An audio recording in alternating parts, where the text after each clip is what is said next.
માનનીય મંત્રી શ્રી પંચાયત ગ્રામ્ય ગૃહ નિર્માણ અને ગ્રામ વિકાસની વિભાગની માંગણી ક્રમાંક નંબર 7071 વિજ્ઞાન અને ઔદ્યોગિકરણ વિભાગની માંગણી નંબર 89 લઈને આવ્યા હતા। એમાં મેં કાપ દરખાસ્ત મૂકી હતી અને ત્યાર પછી કાપ દરખાસ્ત મેં પાછી પણ ખેંચી હતી અને ઘણા બધા અંદર સૂચનો પણ આપ્યા હતા। આપણો જે દેશ છે ભારત દેશ તેનો જે આત્મા છે એ આપણા ગામડામાં વસે છે। તમે જોયું છે કે ગુજરાત સરકારમાં શહેરી વિકાસનું બજેટ ખૂબ મોટું ફાળવવામાં આવ્યું છે। વર્ષ 25-26માં પણ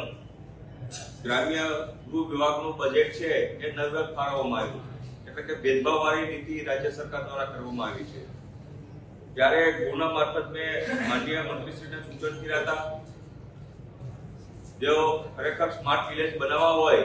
તો દરેક ધારાસભ્યશ્રીએ દર વર્ષે 10 ગામ દત્તક લેવા જોઈએ અને આ 10 ગામને સર્વાંગી વિકાસ માટે અલગથી 5 કરોડ રૂપિયાની ગ્રાન્ટ ફાળવવી જોઈએ। સાથોસાથ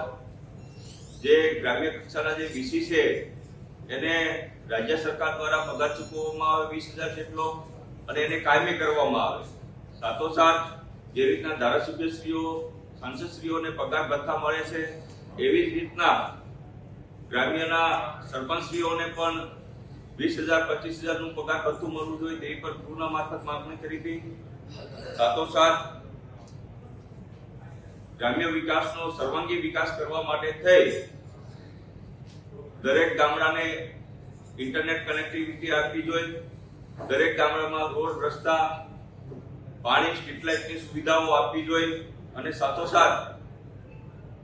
ગ્રામ્યમાં ગૃહ વિભાગનો ખાસ કરીને ગૃહ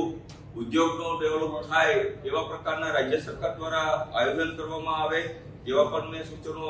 ગૃહના મારફત માનનીય મંત્રીશ્રીને કર્યા હતા। અને ગામડું જો ડેવલપ થશે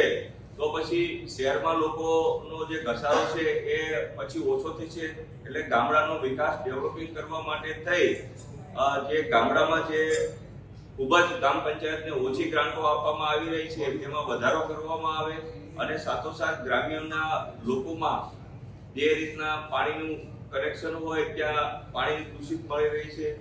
રોડ રસ્તા સારા નથી હોતા, એટલે જે સિટીમાં જે સુવિધા આપવામાં આવી રહી છે તેવી જ સુવિધા ગામડામાં આપવામાં આવે તેવી મેં માનનીય મંત્રીશ્રી પાસે માંગણી કરી છે અને ગ્રામ પંચાયતના જેટલા પણ જર્જરિત બિલ્ડિંગો છે એ તાત્કાલિક ધોરણે એ બિલ્ડિંગો નવા બનાવવામાં આવે